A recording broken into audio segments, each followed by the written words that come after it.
us tonight and give us the wisdom and the courage to do what's best for our town. In Jesus Christ's name, Christ, I pray. Amen. Amen.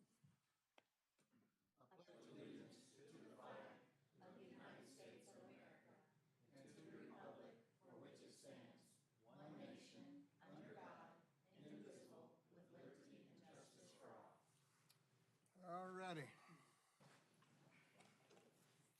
Public comments? I don't think any of y'all want to talk. So we don't have anybody to do it. I don't think so.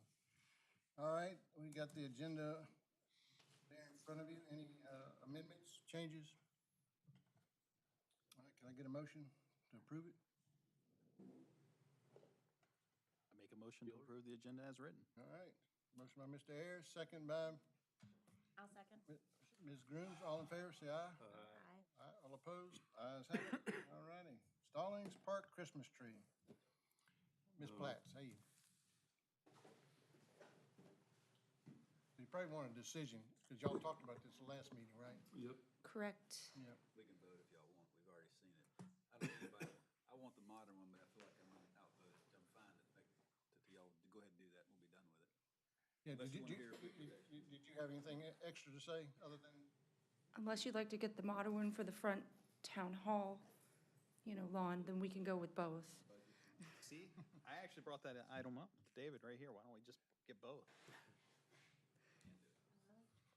All righty, any discussion, other than we've heard what Brad had to say? Are y'all ready to make a motion? I am. All right, would somebody like to make a motion? I make a motion that we continue the new purchase with the traditional looking Christmas tree. All right, motion by Mr. Scholl for the traditional. Can I get a second? I'll second it. Second by Taylor, and let's see, any other discussion? All right, all in favor, say aye. Aye. All opposed? Ayes have it, okay. Thank you. And actually, it's not that I don't like it. I just don't like it as much as the other one. I love it, but we'll do it next year. Thank you. All right. Next up, Stallings Streetscape Design Max. Promise this isn't a weapon, but this is some of the streetscape materials. I'll pass it around when I get to that portion of the presentation. But I probably won't pass this around because it's kind of heavy. This is the brick for the streetscape. Ma'am, may I exit this out? Just escape it, because I need to go back to that. Okay. All right, so this is 57 slides, so I'm gonna try to go through it pretty fast, even though I had the over. So I could talk slow if you want, if someone else had the over. I'm kidding. So this is our Stallings Streetscape Design Standards. The council desires a downtown. This is the start of a downtown streetscape, kind of a uniform look. We hired Destination by Design as the consultant to create our streetscape standards. I thought it was gonna just go directly to the next page. Okay, so first are the streetscape types. Excuse me. This isn't a PDF. This is a PDF. Okay, I don't have it in that's a PowerPoint. But on my computer, I can just click through different slides. So I think if you view it by, where is it? Page view? Page view. it's not giving you that option. There you Maybe- go. Oh, There you go. perfect. You Okay, have this is gonna be much nicer. Okay, thanks, Marcia. So the streetscape type, I can't even say it. Streetscape types are first. Renderings are after that. Then there's the hardscape material where I'm going to pass around the materials. And then for street trees, I'm gonna go through some of those pretty fast. So here are the streetscape types. We have 3 types in our streetscape. We have a greenway plus greenway against the building. This is the whole shebang greenway type, so this is everything. Plan type 2 is the typical, so the standard streetscape. This is where the majority of the streetscape is gonna be. And plan type 3 is a narrow side streets. These are just side streets in downtown. we identified 3 areas of town, which Stallings owns property on each of these frontages. That's why we chose them. Plan type 1, green, is gonna be red. Plan type 2 is gonna be the green, which is on Stallings Town Hall side. And plan type 3 is that narrow side street where we just bought the new property. So, Go ahead. okay, so, I mean, are those stretching into the same, I mean, that's interesting, because I always thought that the blue would also be probably more of a 2 type plan. I mean, it's just interesting, because depending on what was actually developed on that lot, to me, it would seem like that would actually be almost kind of like a natural entryway into town. Yeah. But I mean, So once we get some direction from council, Matthew and I are going to map out specific roads in the town center that each of these plan types will identify. Then we'll bring that to council in the text amendment after we adopt that document. Once we bring that to council, if we decide to Now, do we choose Adopt it. one plan type? No, this is just a presentation of what we've decided internally and making sure that we're going the correct direction that council wants to go. So I'm just getting a blessing today. All right, so do, you want to use all 3 types? So different I scenarios. just, these are just examples of each of the 3 types to Right. show you. But we are planning on using all 3 types in the future if this is adopted. Yeah, I don't. Now I'm getting now I can't talk. All right, And I can explain this further in the presentation because it goes into depth more. So these are the 3, oh, go ahead. Back to that map.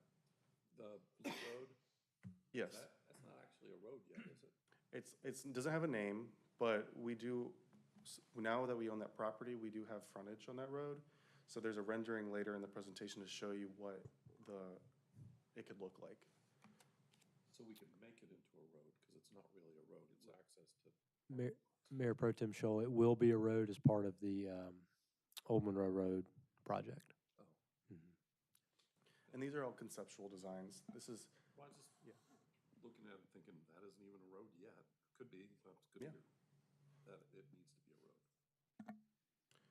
okay. And then, okay, so these are the 3 plan types. The first plan type is the greenway, has a 14-foot multi-use path. This is where the Stallings Connect Greenway plan identifies a greenway in the town center area. Plan type 2 is a typical 8 to 10-foot sidewalk. And then plan type 3 is a narrow stride street with a 5-foot sidewalk and streetscape.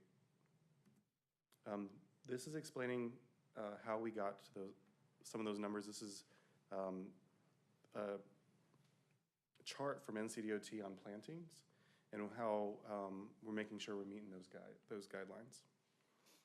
So in every single street type, there can be on-street parking. There does not have to be on-street parking as well, but this is just showing you an example of it. The left is a regular on-street parking example. The middle is large maturing trees without the power lines. This is what the spacing of the trees that we would want. And on the one on the right is if there are power lines, there are small maturing trees closer together.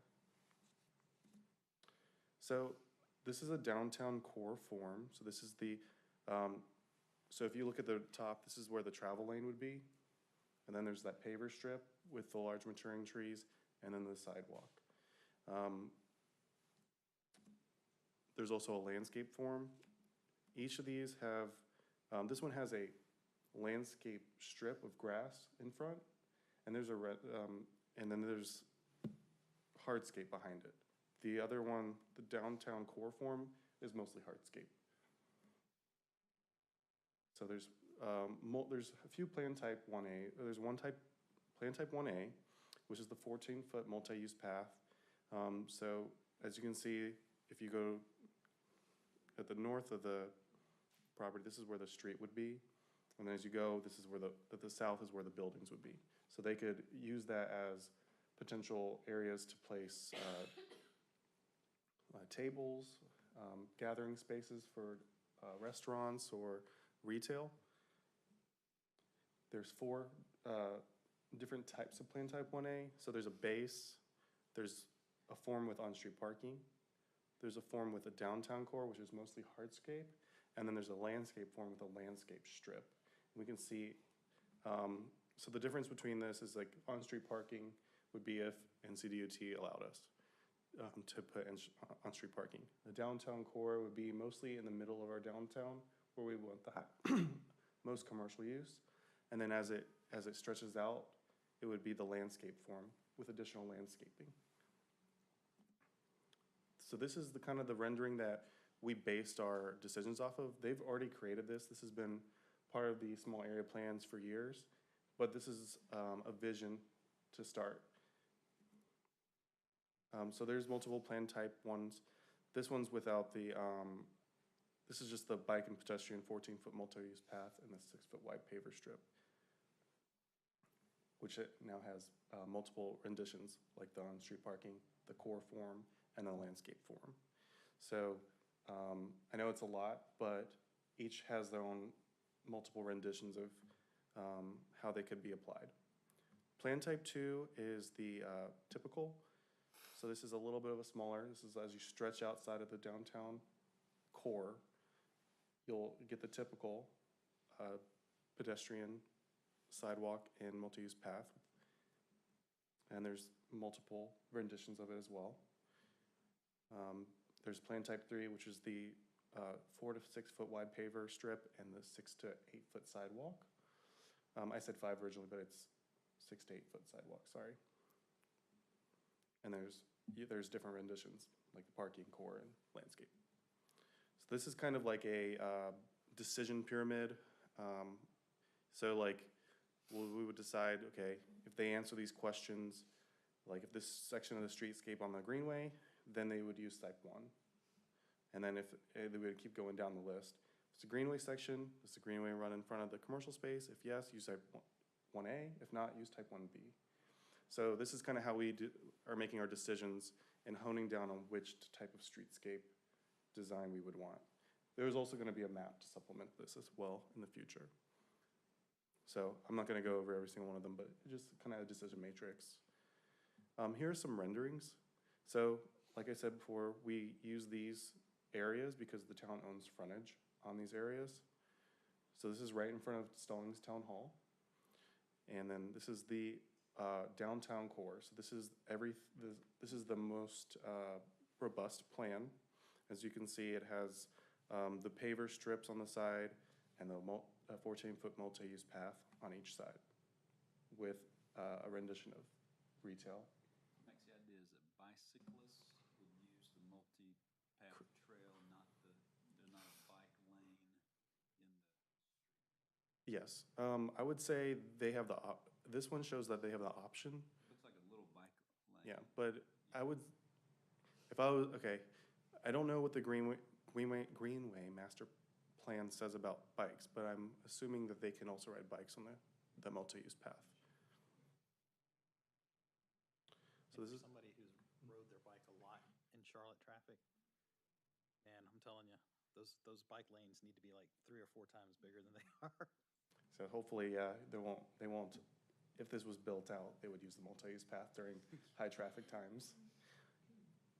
So this is rendering. So, okay, I'll show you. So on rendering 1, there's 2 different plan types. Sorry about this. So on the right, town hall side, this is the plan type 1, and then on the left is plan type 2, which is the typical. So you see, or I apologize, that's reversed. The greenway's over there. Yes. Typical's here. Correct. Yeah, I reversed that. So you can see like the potential resale side, it's a larger core form, more hardscape. So rendering 2, this is the empty lot, or empty parking lot that we own. That looks good. Yeah, so this is the rendering of what the future is. So you can see this is just a concept plan of potential retail built out with on-street parking. The street is owned by NCDOT, but I did want a rendering that showed on-street parking, just to show you. This one shows, a lot of potential pedestrian. You can see like the tables out front for retail, potential use. And then this would wrap around on the other side on Stallings Road, as shown in this plan. This is kind of like a drawn sketch plan. So the south portion would be like the on-street parking on that extension road, and the right side is Stallings Road. So wait a minute. If we go back, that looks like a type 1 rendering. I think it's just closer up. So this one has a smaller paver strip, Okay, but I don't have it measured out in the exact rendering. okay. So this is just what was provided by the consultant, but I can ask to make sure they can show dimensions on these renderings. Well, I mean, so what, And depending on what's there, Steve, we may want a type 1 if there's a really Well, nice and- development right there. yeah, and that's kind of what I was thinking, is that, that would wrap around, like you said, and so it would look a finished product versus kind of stopping and changing at that corner. Okay. Yeah. All right. So these renderings and this streetscape, the consultant's putting together the final plan. With council's blessing, we'll move forward with that. And then once we get the final plan, we're planning on bringing a text amendment to make sure that whenever someone develops in the town center district, they're required to put in the streetscape. Just kind of like the Greenway Master Plan in our ordinance, when there's a greenway identified on their parcel and they develop, they're required to put it in. So, I know this is going way beyond the scope of this call, or meeting, but, I mean, like, will we be able to, yeah. I mean, will we be able to specify, I mean, one of the things that would be concerned about is, the lighting fixtures and lamps are different. Oh, the I'm trash about to go cans into are it. different. Okay, Yeah. So that is going to be the next part 3. okay. I had an item. So, it looks like one of the options would be a small piece of grass. Yes, I don't have a rendering of that. Who would be responsible for the maintenance? or So mowing? I think potentially we would be responsible, but it could be when they develop, we could create a contract with them or agreement with them. And that is why I didn't show it to you, because this is the preferred method, but I did want to show landscape just in case the council did like that. And I do think there's potential areas in downtown that would benefit from additional greenery, and just not in the specific like downtown core, but as we get in periphery, more landscaping does seem appropriate. And we have not identified those areas specifically. I just wanted to make sure that we were heading in the right direction the council likes before we put in extra time into it. And we can also bring those maps to you, and you can help identify the roads if you'd like, if council would like. Okay, so here are our furnishings. So the tree grate, I don't have a exact thing of, but I do have the brick, I have the bench, the 2 benches, and the bike rack, and the trash can. So this is, as you can see, the brick's on the ground. I'll show you in a little bit. This is the metal bench.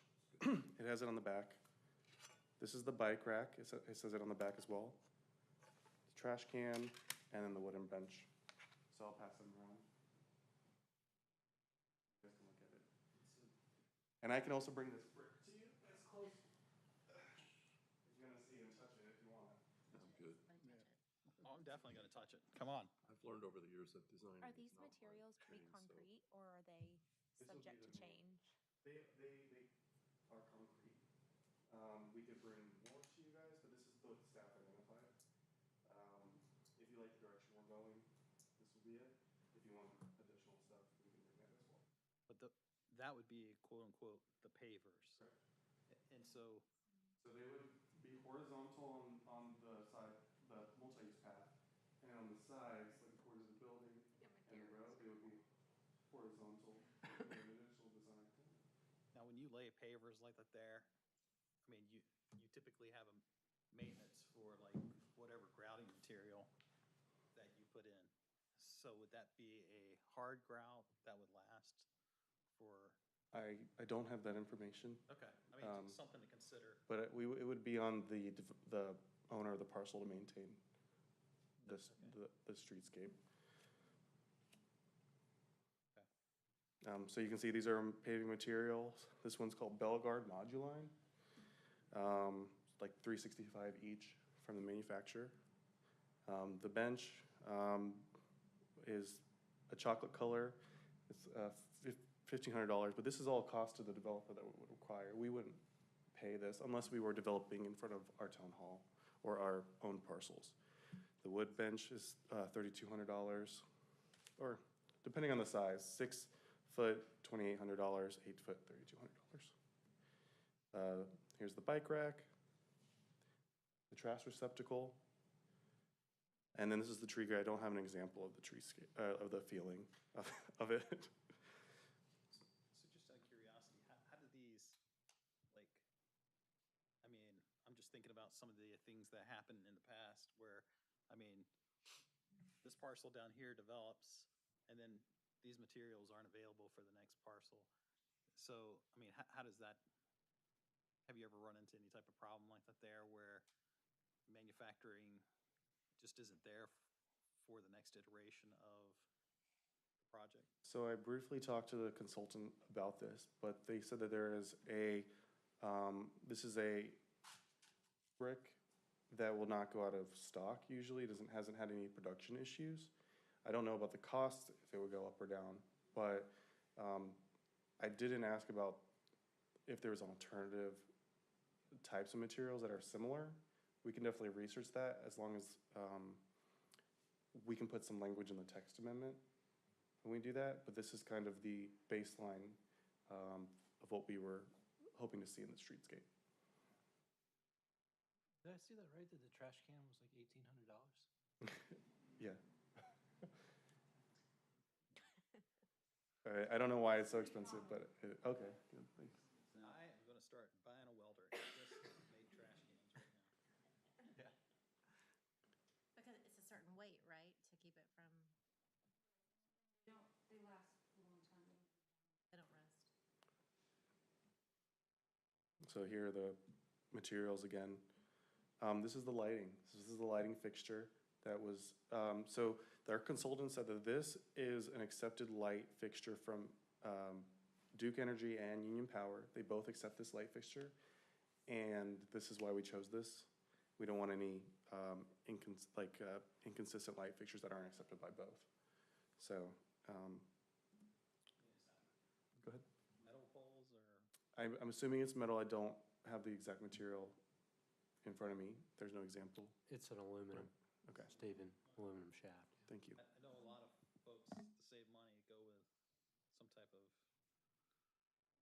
meshy material, some type of plastic composite. And if you notice downtown, Matthews, theirs is already starting to break down and look pretty nasty in some places, so.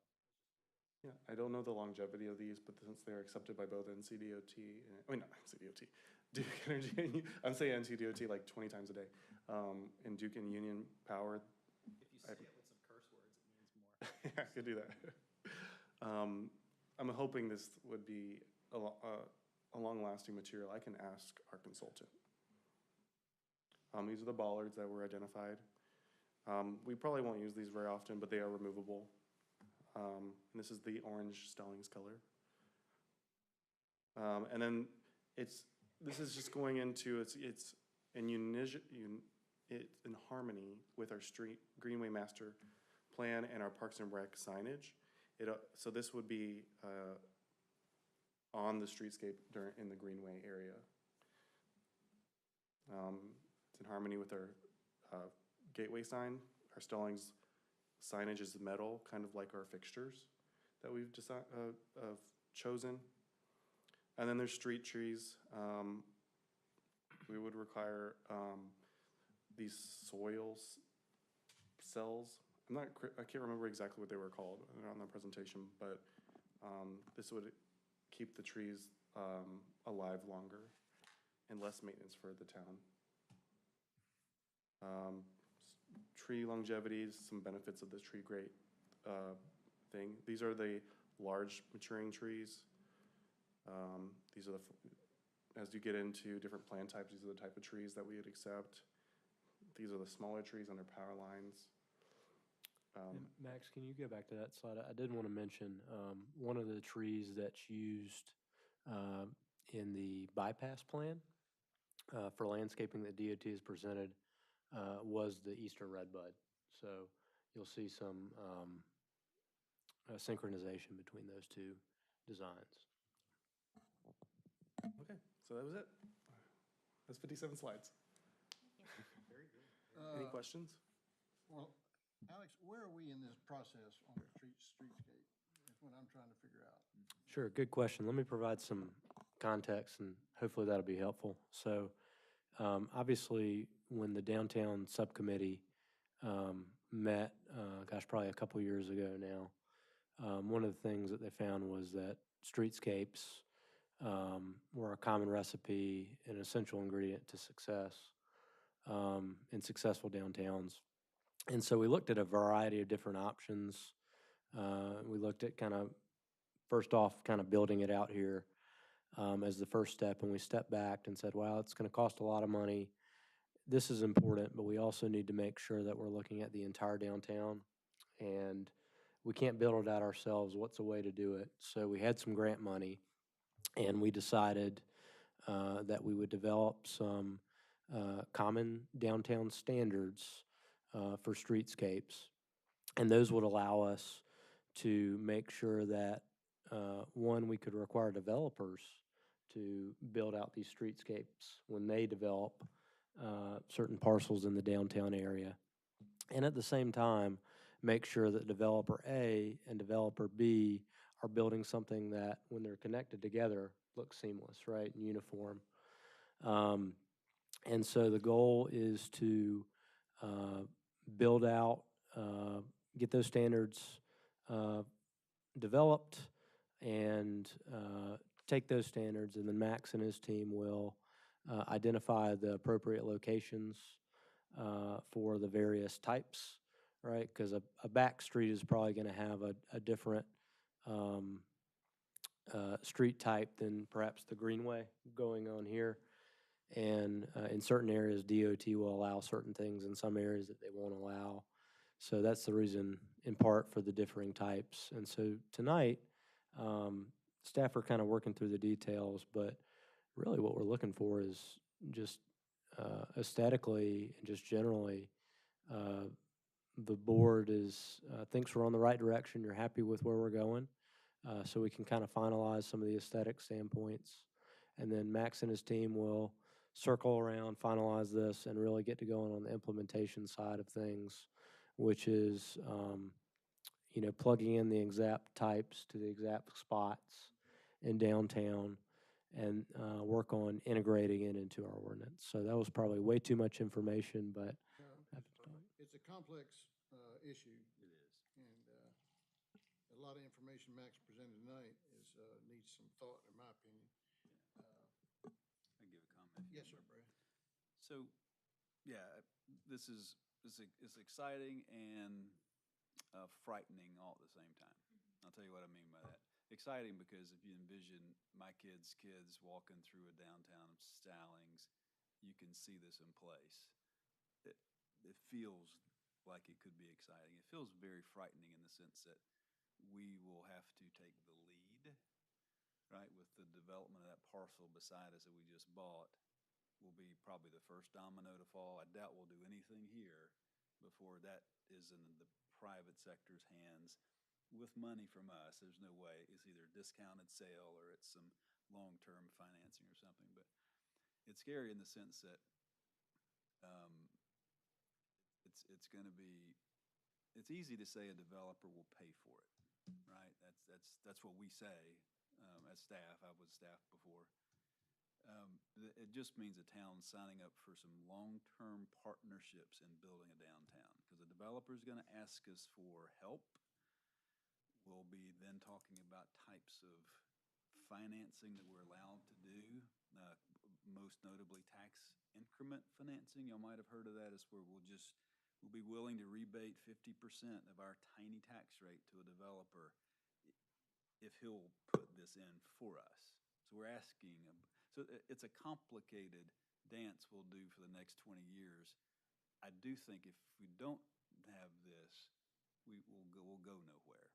Power lines right in front of our building here, they're horrible. It's going to be really expensive to bury them, so then we'll have to relocate them around behind. Trash cans at $1,400 and benches at whatever, those can come later, right? You don't need a trash can if you don't have people walking the street. So you could almost get excited, but I don't mean to say it's going to be easy. I just mean, so we have to do this if we're going to ever have a downtown, and there'll be some iterations along the way. There is maintenance. I don't think we're going to ask them. My experience is that the town is going to have maintenance costs with these pavers. There'll be staff. Again, I don't know how long this is, but probably a decade or more. Staff dedicated to maintaining these pavers, pulling them up, leveling them out, and they're going to be trip hazard. It's a job.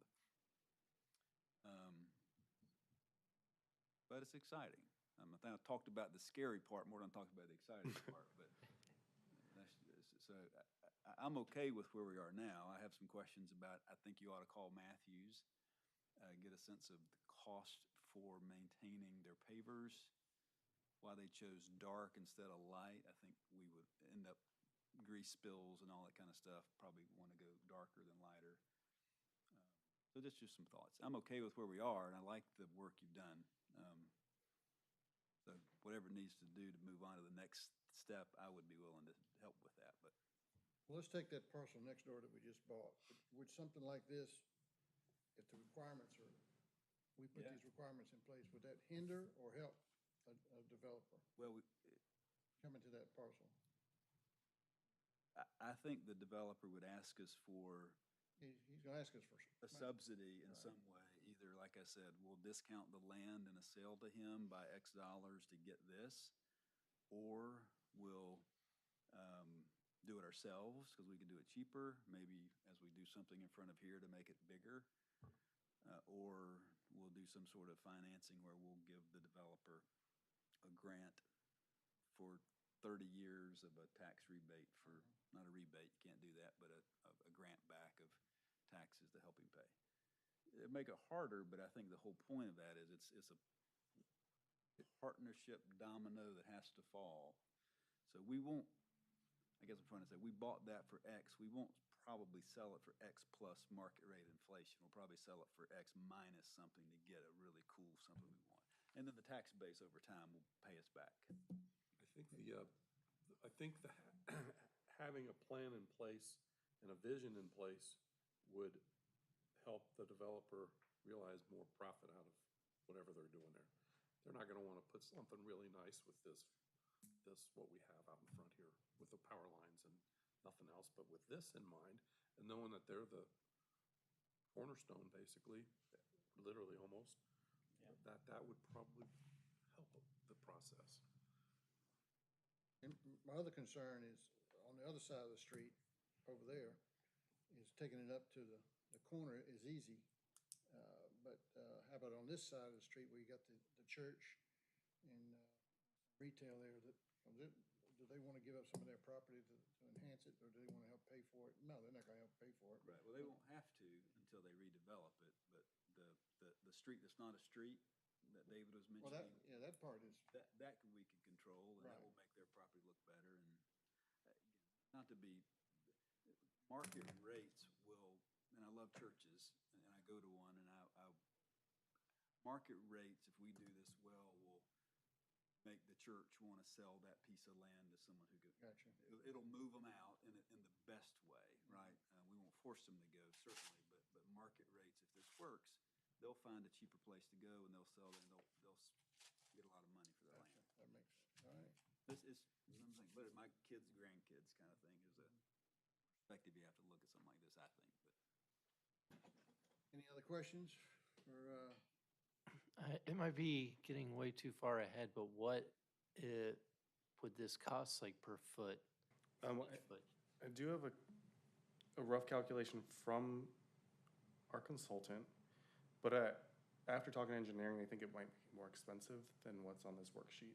Well, surprise, surprise, right? Yeah. I haven't gone into this super, oh, this is budget. Where is it?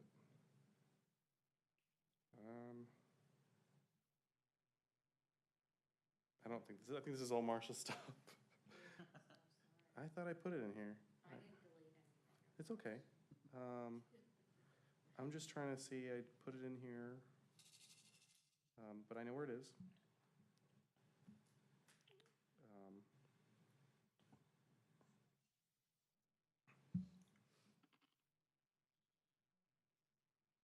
Mm, So Here it everybody's is. gonna have to learn how to play pavers, pour concrete, weld. Yeah. That's your I growth. can't mow grass. Yeah. Oh, here it is. Those are your growth activities for the Okay. year, guys. So this first, let's look at this first area. This is the street type 1A base with on-street parking. They're saying that this is for 200 feet long section. They're saying that the 14-foot sidewalk will cost $9,800, which engineering said this will cost more. The pedestrian zone out front, $10,000. The trees and trees grades, $40,000. So the total cost per 200 feet is $60,786 for the developer. But likely more. But likely more during our times right now. But minus another standard, right? I mean, it's not free. I mean, they'd be putting some grading, some sort of sidewalk we'd require. So it's not, that's a gross number, not a net after you deduct whatever they would have to do in a normal. So you can see, different plan types. So 1B would be, let's say, that was the most expensive option though, $60,000. There's some other additional, like 1B has different calculations. Plan type 2, separate calculations with each subtype, and then plan type 3 as well. So the trees themselves are $8,000. I mean, Yeah, King's Nursery does not have a tree on his lot. So, that's where we That might should get include that. installation That- and what that's- they were gonna do to the soil. so that's We a know couple the things. guy who owns That's the also nursery the, right here, and he does not charge $8,000 a tree, though. so that's also the tree soil cell unit. Okay. And what that does is that, you'll see it all over the place. If you plant a really cool, like large oak tree or something, for example, if you're in an area without power lines, if you go by it, whether it's in a place like Charleston or any of the really cool downtowns that we've probably all been to, the tree has just destroyed the sidewalk, right? And the road, and it's not good for the tree, and it's not good for the infrastructure. And public works departments, are gonna be swearing up and down all the maintenance and expense you have to do over the long term. So when you put these soil pavements, tree cells in, you're doing two things, even though it is expensive up front.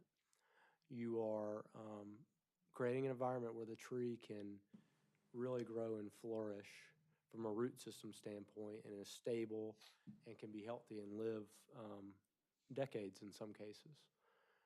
And you're also reducing your long-term maintenance. Okay. So it's That one of makes those sense. things where you're probably having to spend a lot more upfront, but the end product is going to be positive in the long run. So again, that cost is not just the tree, it's the No. cell and everything. That Yeah. makes sense. That's a good question, though. That was one of the things Yes, that I asked. That black thing is Yes. the tree pit. Yes, sir. Plant some palmettos, they don't have really roots. It's just a bulb. Put some pine trees. Well, I know this is a little bit too early, but Stallings does not need a 14-foot wide sidewalk. I mean, DOT builds them down, did 5 foot, plenty wide. I mean, 14 foot is as wide as a lane of traffic.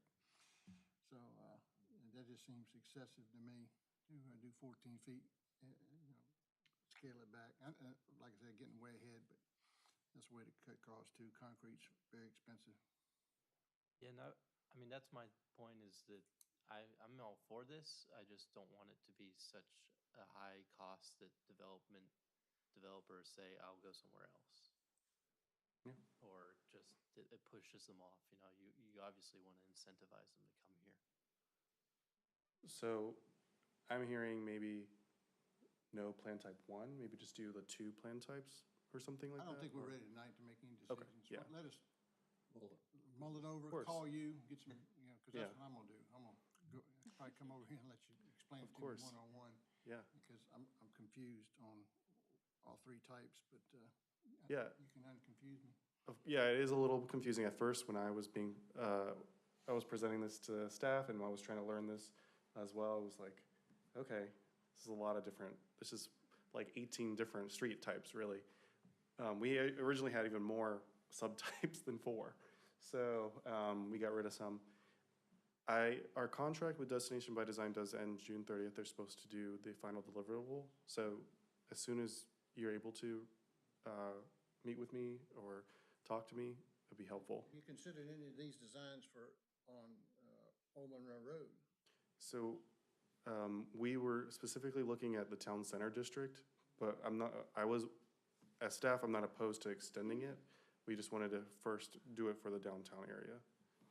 All right, If I may, Old Monroe Road is covered under the Greenway Master Plan already. trying to figure out how all this works together, so. Any other questions for me? Yeah, David? You brought up a point, may I ask both of you? The greenways would be down the park side.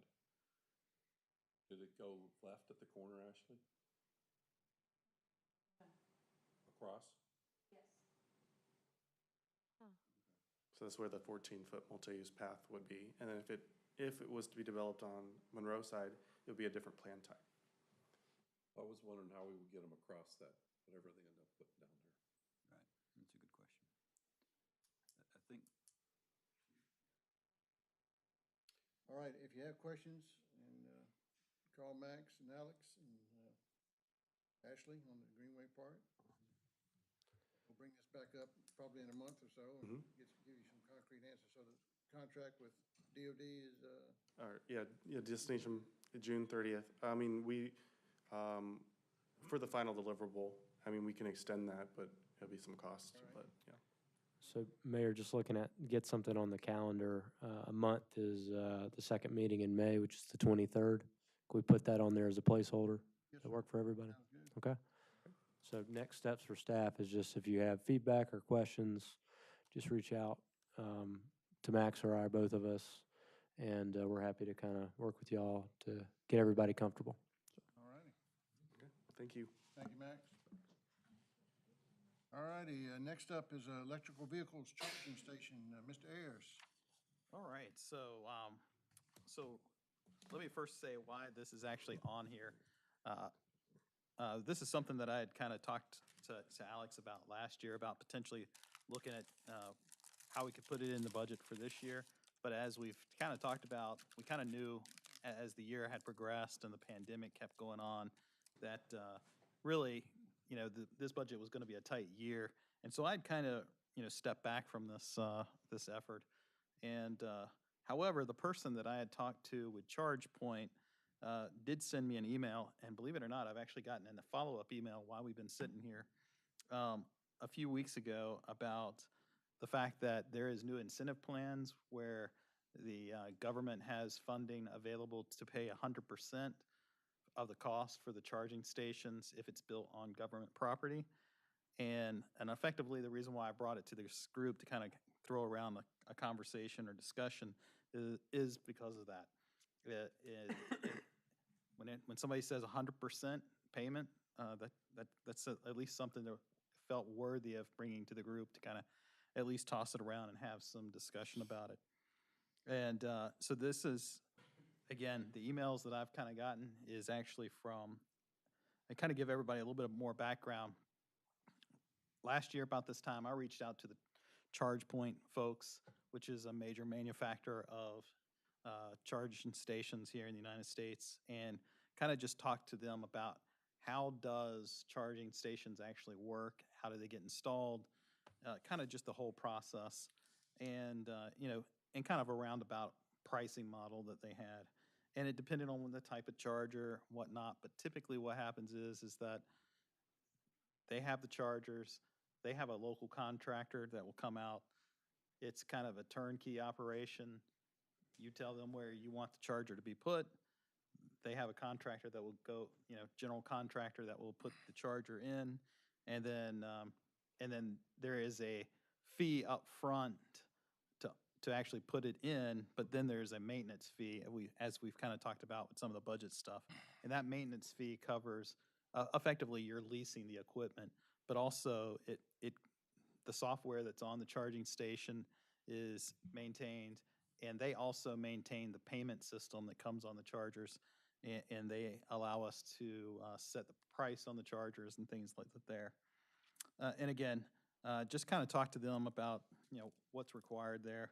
And long story short, I dropped it, but then they've come back and said that there's funding available to pay 100% for government-owned installations.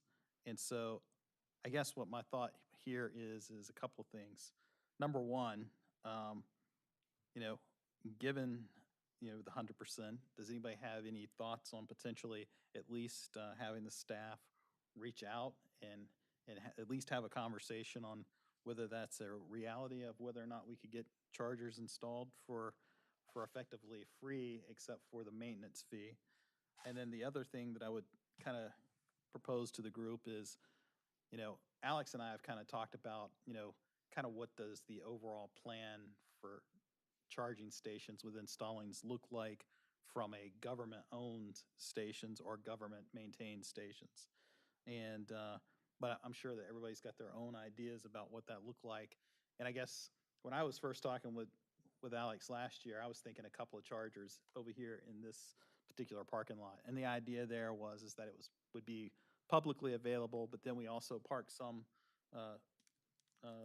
police vehicles over there if we decided that we were going to have electric police vehicles at some point in the future. Also, those gates close, so we would not have people potentially charging their vehicles overnight. And so that would kind of potentially keep folks from misusing those particular chargers in that particular scenario. I think Alex has talked about potentially a charger there, maybe a charger at Blair Mill, or even maybe a charger that's internal to the grounds here at Town Hall. But in general, I guess, again, those are kind of the two things that I'm bringing up here is whether or not we should at least look into potentially the staffing or the staff to take a look into kind of this potential for free installation. And then number two is just kind of a general discussion of our feelings back to the staff on what they think, should we even pursue this at all? And if you do, kind of what would be your ideas of seeing charging stations in Stallings, at least in the short term. And I will tell you that literally while we've been in the meeting, I did get an email from kind of the person that I've talked to, and they would like to actually set up a meeting. I mean, this is, again, out of the blue. And I guess the person that I was working with they've had to hire an assistant, and I guess my name was handed off to her as part of the assistant's work from our conversation from last year. And so they're actually wanting to just speak to us for a few minutes just to see where we're at from a staffing point, or kind of where we are from a discussion point of view. So that's basically it. And I'll just kind of drop it there. And All right, thank you, Stephen, for no problem. all the work on that.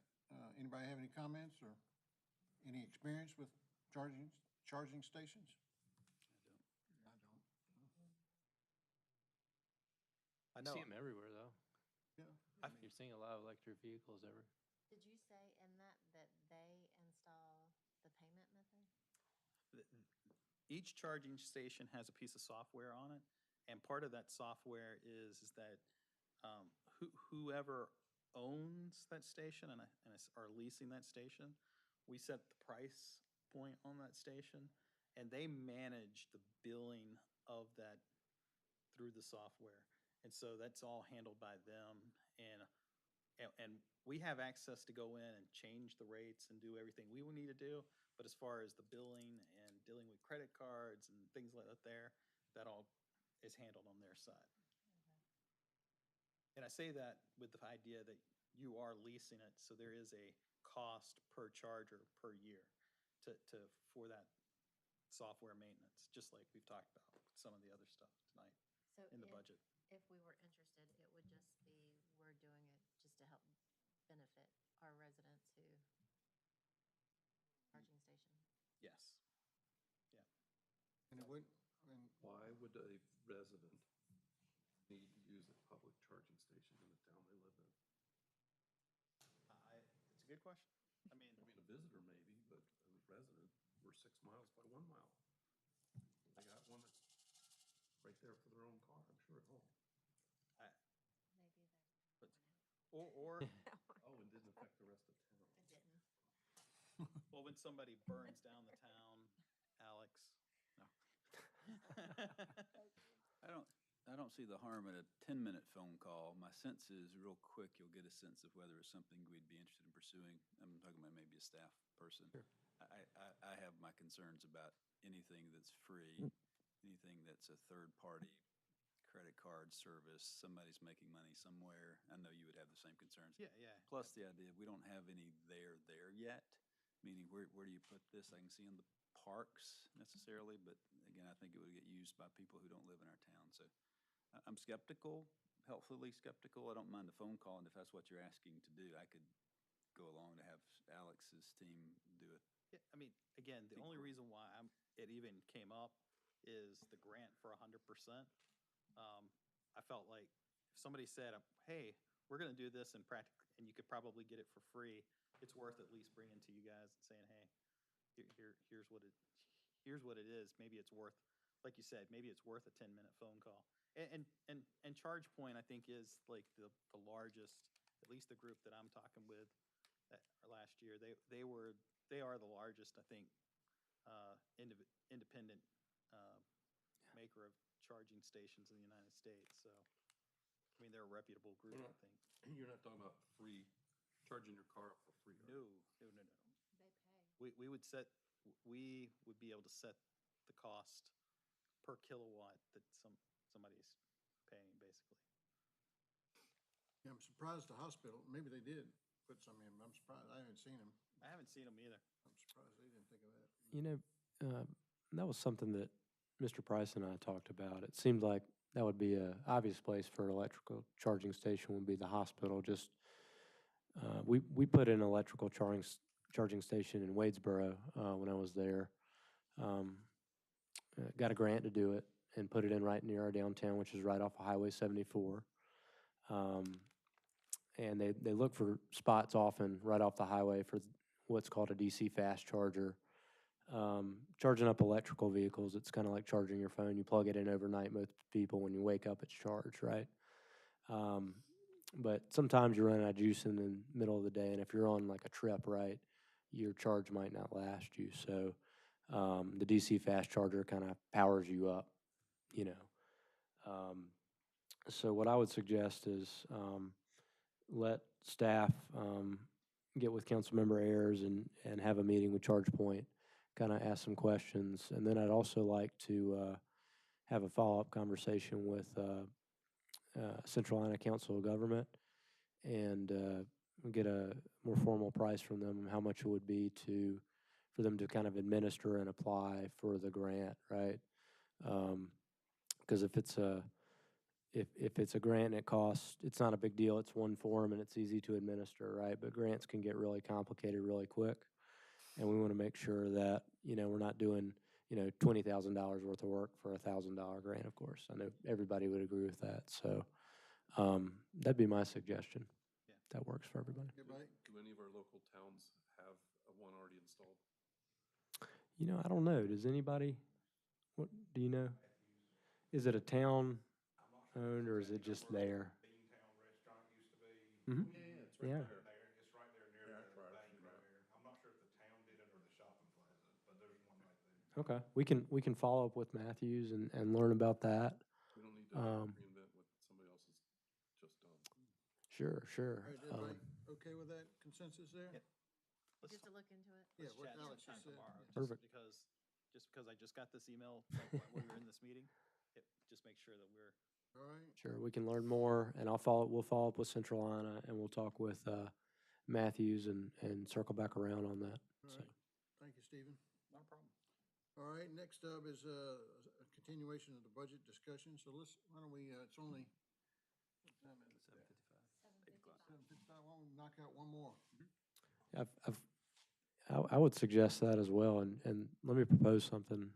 If we knock out parks tonight, that means we've knocked out everything we need to do for our next special budget meeting, which is next Monday at either 5 or 5:30, I believe, one of the two. So if we knock out parks tonight, we could potentially cancel our next budget meeting and still stay on schedule. How does that sound? You just sold Okay. us. Perfect. All right. Let's actually stay the whole meeting there.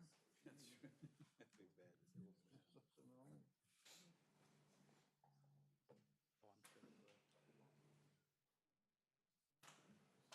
I think the reason why they're not doing it right now is because right now, it, the size and how many cars there is. I mean, it's only, Oh, I don't know. Picture's a little different. Oh, I do want to mention one more thing as they're gearing up, is that we're actually seeing new developments bring in and have and input a lot of charging stations as well. So I meant to mention that as well. This is outside of the budget, but if you wanted to see an example of the 14-foot wide multimodal path, the sidewalk right outside of Atrium is that 14-foot path and the greenway at Solis. So in case you haven't seen those two. It's enormous. Yes. Morning, isn't it? Yeah, you can walk your dog, have your stroller and your bicycles all out there at the same time. Right now, they're like sidewalks to nowhere, but when they connect, it'll be great. you'll be able to charge it in about 15 minutes.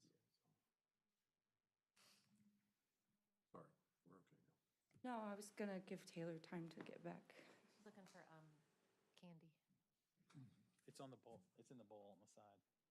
She'll figure it out. She's got a pregnant nose. She'll find it.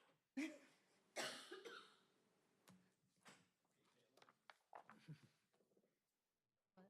Maybe she went to the bathroom, Steve. How long does it take to charge a vehicle?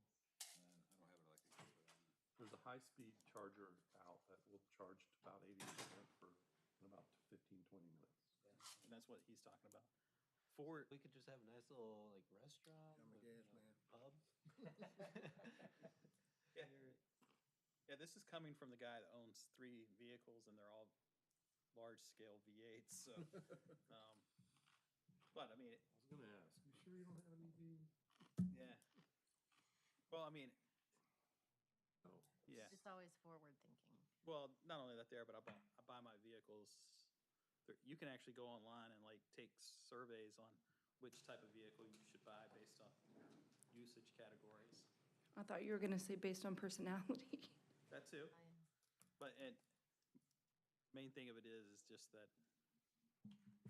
yeah, electric vehicle just would not fit us right this minute.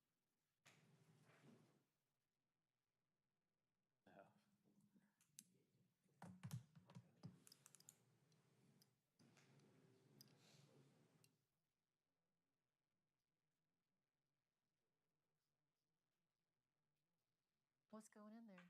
I don't know, that's what we were just talking about. That's prime real estate right there. It's been there, so there's a killer opportunity for the right business. Where is that? Beantown Tavern? Yeah. It is.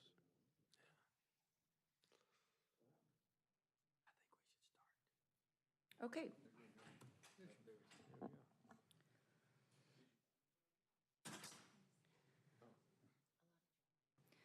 This year, Parks and Recreation is proposing about a 20% budget increase. I know.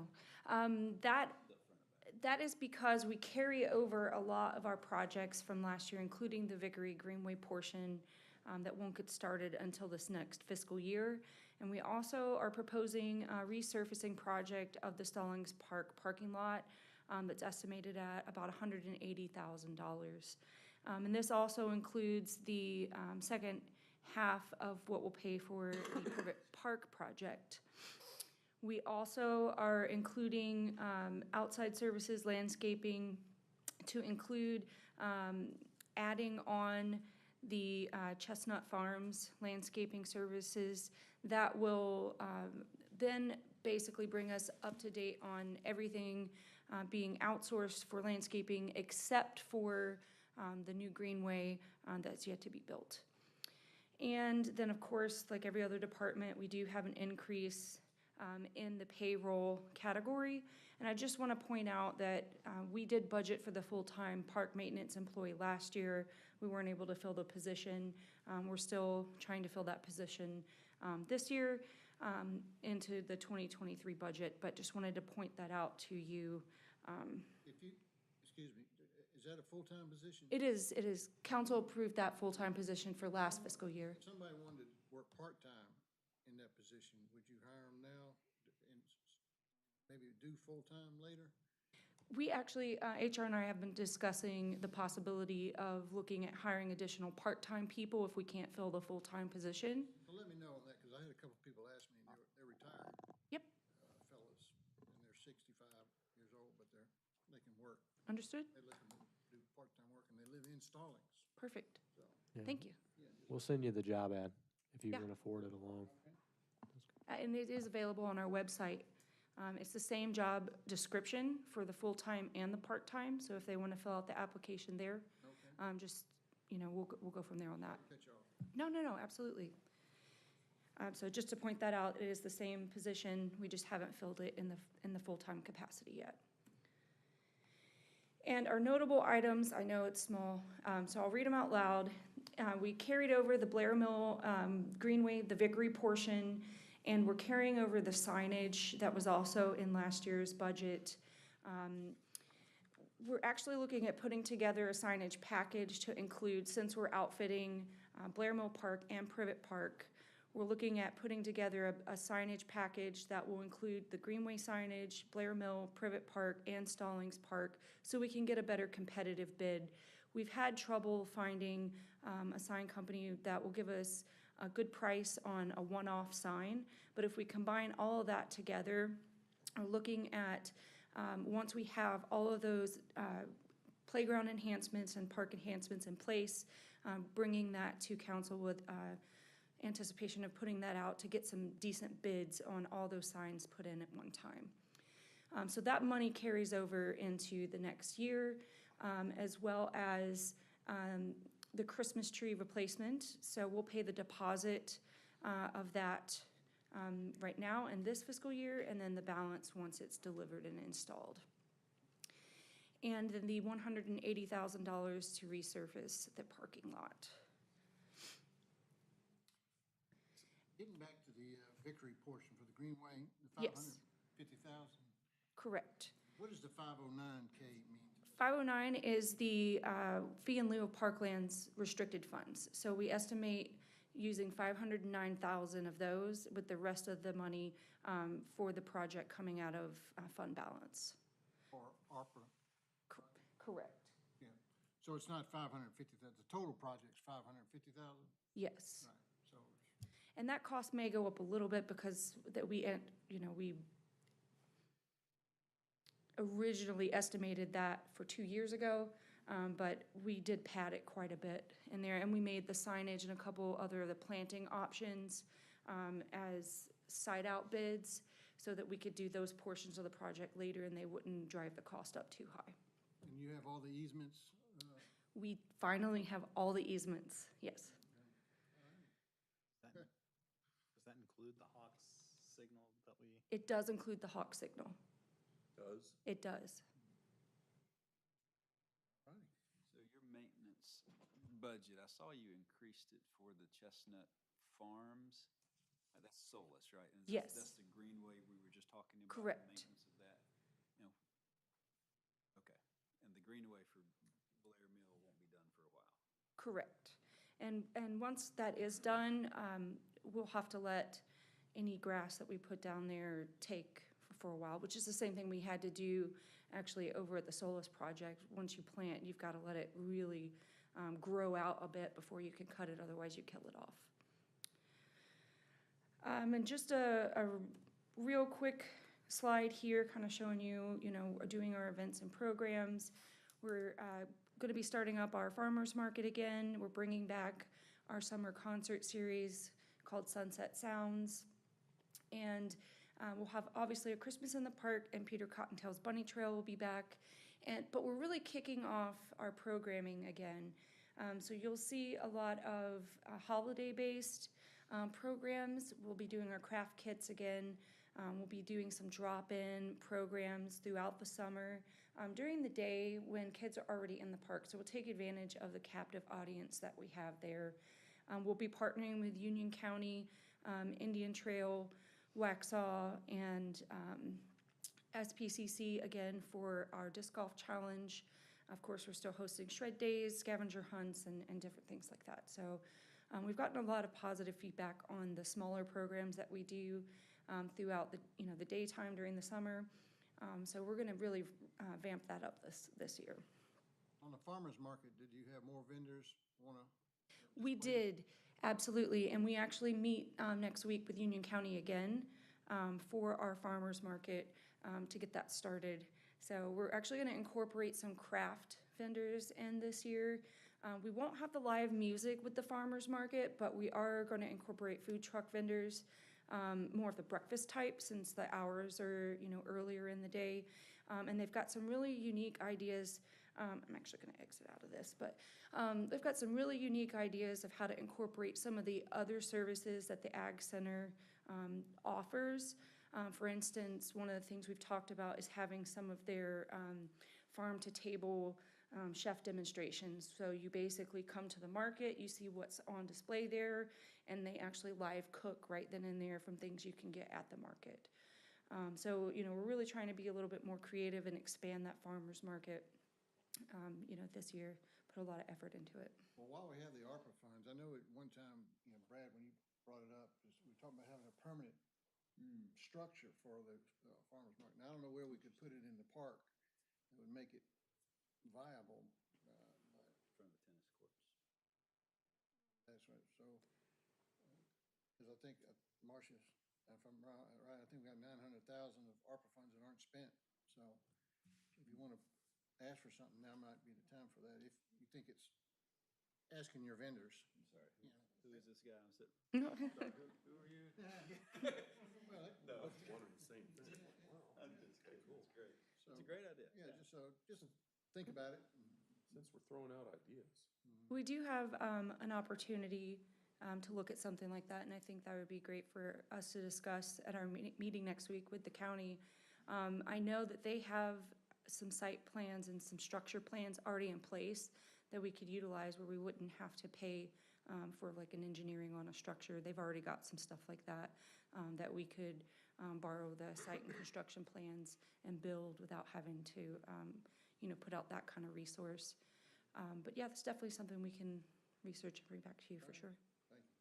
Since we're throwing out ideas, this one's sort of been in the back of my mind for a while.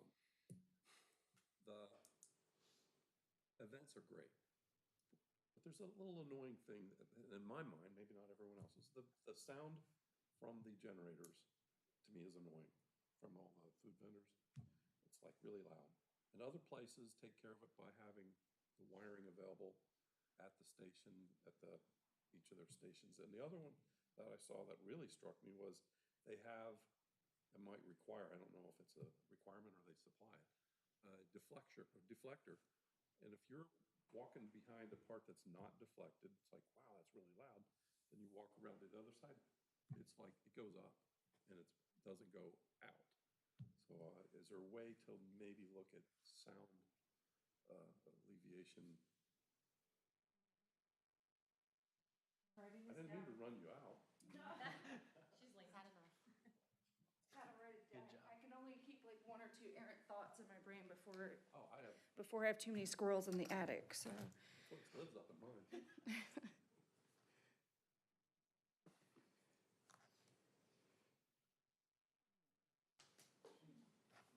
Like Matthews Alive doesn't do it. And it's just like, that's all you hear. Walking down that main drag, it's like, wow. But other places I've been to, it's pretty more managed.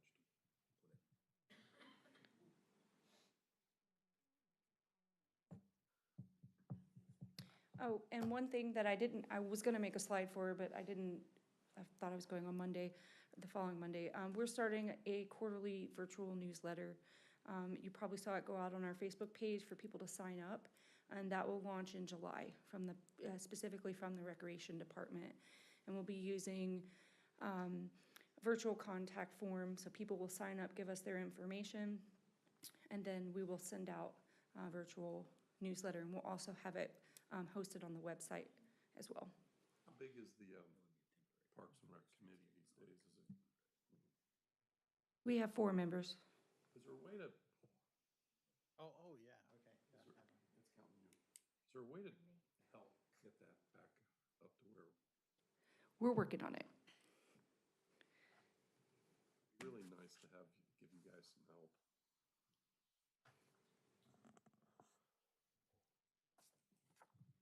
Anything else? All righty, anything else? I think I'm good. Ms. Platts, you done? Any Okay. questions for Ashley? Any questions? Any concerns y'all saw? Okay. All righty. We'll go ahead and, just to confirm.